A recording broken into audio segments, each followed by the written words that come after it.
Hi, I'm Nat Wolff. I'm Alex Wolff, and you're watching Consequence. I really genuinely like the new song. I'm a sucker for a horn section.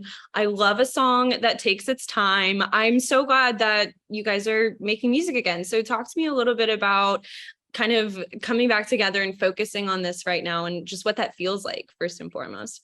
We ended up, even though it was such a shitty time in the world, we ended up actually living together during COVID and, during like the first lockdown. Mhm. And we really, because we've both been working on movies and haven't had that much time together. We had all this time together to just work on music. We played a ton of live stream shows, and then we wrote a shitload of songs.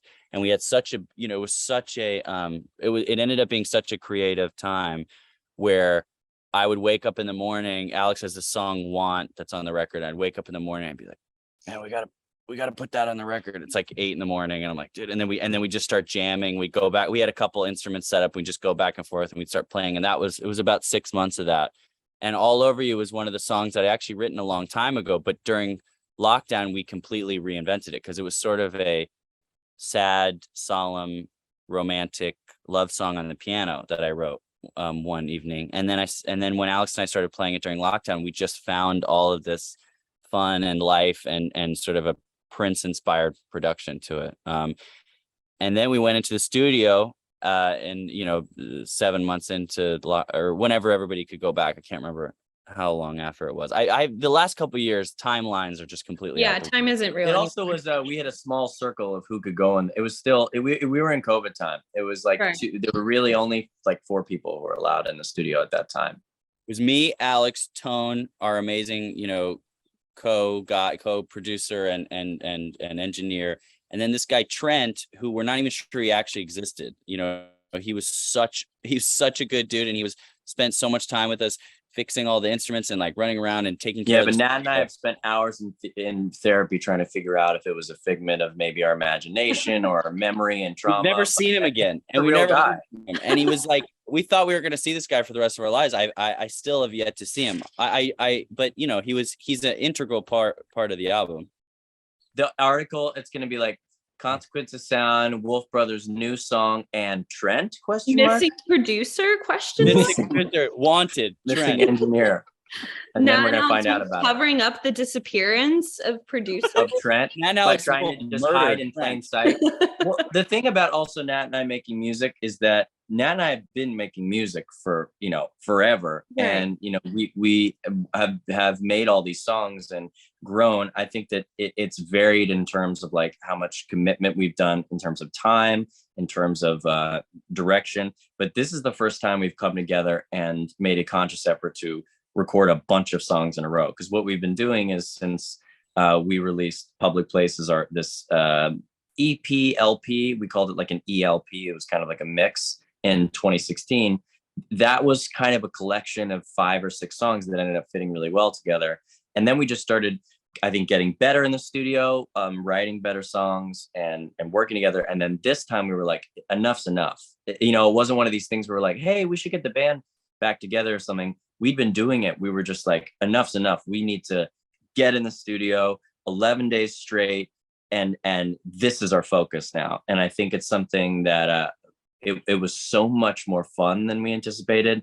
And we'd gotten so much better in the studio. I think like it was a lot easier than I think we thought. So I think it's something that I don't think we'll be this long of a break again, because we figured. And also we can we're going to go back this spring and make a new album. But first we're going to put this album out and give everything we got. Yeah. But also it's one of those funny things where sometimes Alex and I can do a million different versions of a song, overthink, but we spent so much time in lockdown working these songs out that we actually booked a short time in the studio and said, let's make a record like how they made it in the 70s. Let's just go bang it out, burn it out. And like we just did it, the two of us, and we were literally running back and forth, and we gave ourselves, which is harder when you have 2 people, because we're just, you have to play everything, so it's like you don't have a band, so it was hard at times to do like a song or 2 a day, but it was kind of refreshing because we didn't have time. Alex likes to write 40 chords per section of a song, and I was playing bass on his song, so I'd be like, holy shit, Alex. our muscles were big after that. Yeah, my face like ripped apart. I'm like, that kind of leads perfectly into another question that I had for you guys, which was, I know that you've been playing really consistently, but you also had kind of this break from focusing on just music. So was it kind of a natural discovery process of the kind of sound that you wanted to hone in on? How intentional were you in kind of deciding where to take the new record? I mean, I think that Nat and I are really, really non-conscious. We'll have a little discussion about like, yeah, maybe we go a little more bare on this, or maybe we go, but I think that if you try to go for a sound, it ends up set. You can hear the try in it versus if it's just I think a lot of it was also in lockdown, listening to tons of music together. Right. Getting on the same page about a lot of different people that we really fell in love with that we didn't know before, like Laura Mvula and just tons of records that some Paul solo stuff we'd never heard, a lot of Paul McCartney solo records that were maybe straighter, and trying to take songs that we've sort of gone in more of experimental routes, and we've sort of gone more into trying to craft more fun pop songs, and sort of finding a middle ground of just serving each song and not really putting not putting too many limits on us except for time limits which end up, I mean, I always did well. It's like when I had a paper due in school, I would never do it until the last minute. But then when I knew that it was coming, I could just like focus for 7 hours and write the whole paper. But with papers, you could cheat. So that's the difference. We couldn't really cheat. We had to actually write the paper. That's true. That's true. Well, I'm very excited for you guys. And my sisters are my favorite people on the planet. I love them so much, but I'm not sure that I could work with them creatively as close as you two are describing this process to be like. But what were some of the great things that you discovered from this time of, like you said, just going into the studio and focusing on this entirely? Well, I think you start to like with this song, Nat wrote the song, and I think I'd heard the song a certain way. And I think when you're in this band, you think about like, oh, this is great because of this, and then we can do that. It's like that's how my mind works or whatever. But it was really great in the studio getting to really listen to the lyrics, the amazing lyrics that Nat had written, and really listen to the song. Sometimes when you're in the studio, you get a chance to listen to the music more than when you're just playing around and you're figuring out new parts. You're more thinking of what can I add here? What can I bring to this? Or what can I, or what, I remember one on All Over You. I said, when I look in your eyes or looking in your eyes. And you just looked up and you're like, when I look. And I was like, when I look.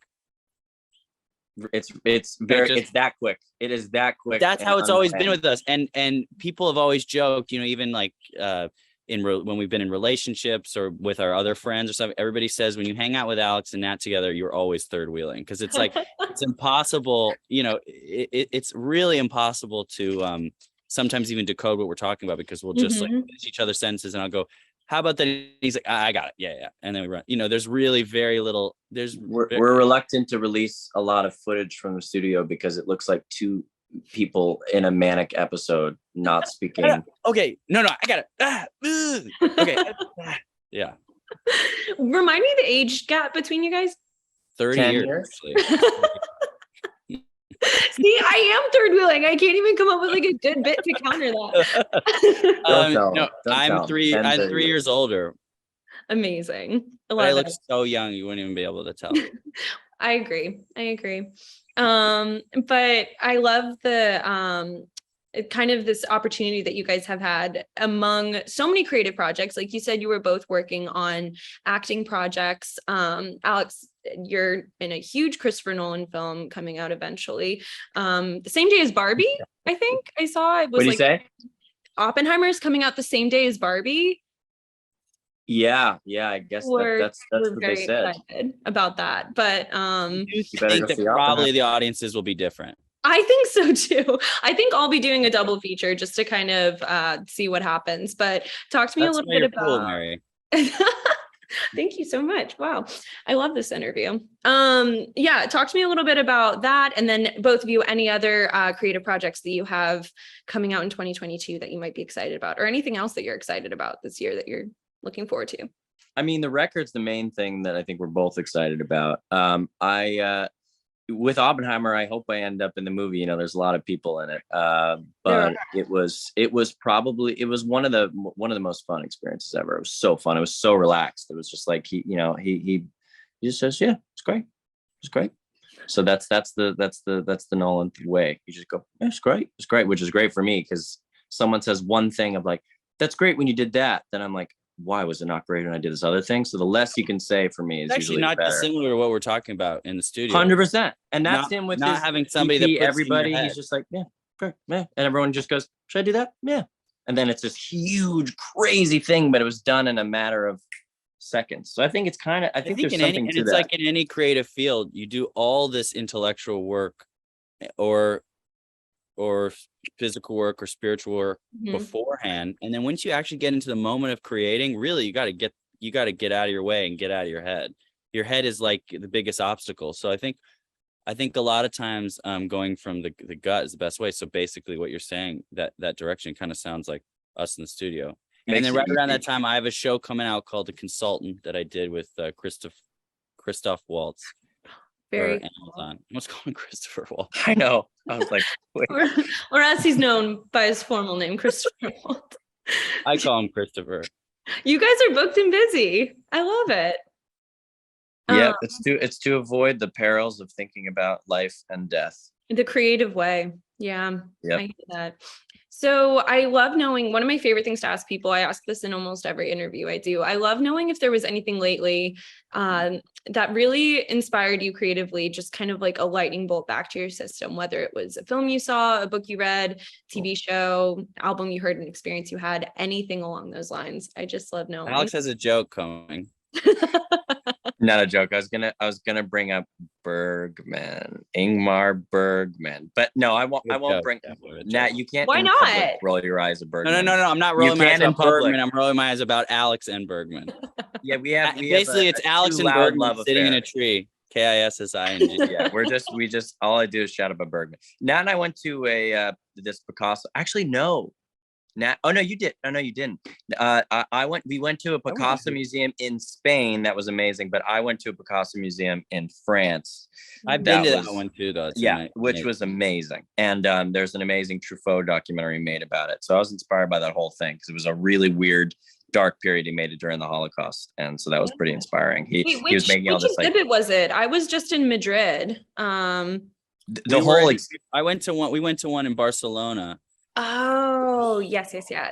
Cool. Yeah, it was amazing. Yeah, it was amazing. He spent the one in France is the different one. The one in Barcelona is the one that's like all the just all his work, all from there. There's the blue period and everything, and then the one in France is his dark period of like a lot of less known stuff where he was making this really kind of disgusting, disturbing looking stuff, and I was inspired by it. I was like, whoa, I haven't seen this stuff. I think we were inspired by our whole trip I've been really, really, really inspired by Mary Oliver, who's a poet who died a couple years ago. I just think she's incredible. Yeah. So she's been somebody who, you know, especially in this business, you're so crowded with, you know, just constantly being fed junk. And so it's nice at least to read a poem a day or something and have some, you know, just kind of clear your mind of Hollywood Reporter. Definitely. I love it. Yeah. What's top of your playlist right now? That's another question. I'm just like so nosy. I love knowing what everyone's doing and listening to and watching. You're so nosy. So nosy. We're hanging up. So nosy. In this interview, how dare I? Nat, what's your PS? My playlist right now, Big Thief. I love Big Thief. I love Laura Mvula. I loved Kendrick's new album. I'm trying to think of some fun pop music. You know, I love going back to Hall & Oates. We love Laura Mvula. It's, you know, got to give her a big shout out. She's amazing. She's incredible. So great. Wait, but who else have I been listening to? Wait, let me get my music up. Yeah, let's do this. Let's both do that. Get it up. Okay, let's just read off. He's probably looking at it so you can't see him. Alex, let's just read off a playlist that's like we just made. Okay, Weird Goodbyes just came out that the National did with Bon Iver. Yes. That was a great song. I was listening to Gorillaz. Oh, listening to Gorillaz. Love me some Plastic Beach. Lips. I was listening to the Oracular Spectacular. A lot of these people I was listening to have been canceled, so I'm not going to list it. There's a big chunk of people I'm not going to mention. It's such a bummer, isn't it? I mean, literally 5 in a row. I'm like, oh my god, all these people were canceled. What's wrong with me? You know what I was listening to is I didn't know Double Fantasy as well when I was younger, and I've been listening to a lot of Double Fantasy. Oh, Pink Floyd, this album Metal, which I'd never heard. Pink Floyd was just canceled. No, they weren't. Like 15 minutes ago. We like Dua Lipa a lot. Love Dua Lipa. I love Doja Cat. Every time we hear a Dua Lipa song, we love it. And every time we hear an Ariana Grande song, we love it. Ariana Grande is amazing. Amazing. I miss Sweetener. Sweetener, when Rihanna's Sweetener came out, amazing. I was like, this is on a whole other wavelength. There's just some pop music that really is just elevated, I think, above the rest. And it's sometimes hard to hear the differences, you know, and then there's a lot of pop music. And there's a lot of pop music that's just crawling its way out of the mud and we can't really listen to it. Yeah. That's true. I miss Ariana Grande so much. I am so ready for a new album. A new record. Yeah. All right, we're ready. Well, is there anything about the music you guys are working on right now or anything that you've coming up that we haven't touched on that you'd really like to add? Well, I think you killed it. I think you killed it. One thing I'd say is that one of the interesting things about this album that I hope people will enjoy is that there's a lot of different influences and a lot of different styles. And I love bands that have a particular style and stick to it. That's some of the bands like the Strokes. Those are some of my favorite bands, but we've just never been that kind of band. We've always been a kind of band that likes to just experiment.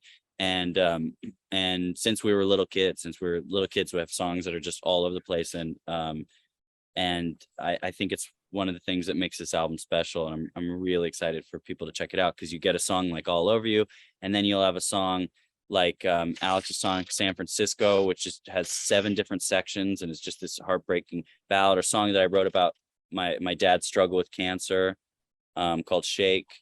And we have my dad playing a jazz piano intro to it, because he's doing much better. And so it's just there's a wide variety of things going on in the record, and I'm really excited for people to, one song to speak to somebody, another song speaks to somebody else.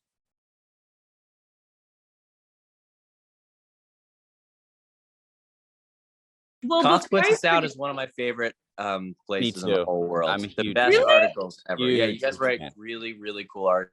Oh, that makes me so happy. I'm so lucky to be there. And to be honest, I'm the least cool person on staff, so I'm so sorry.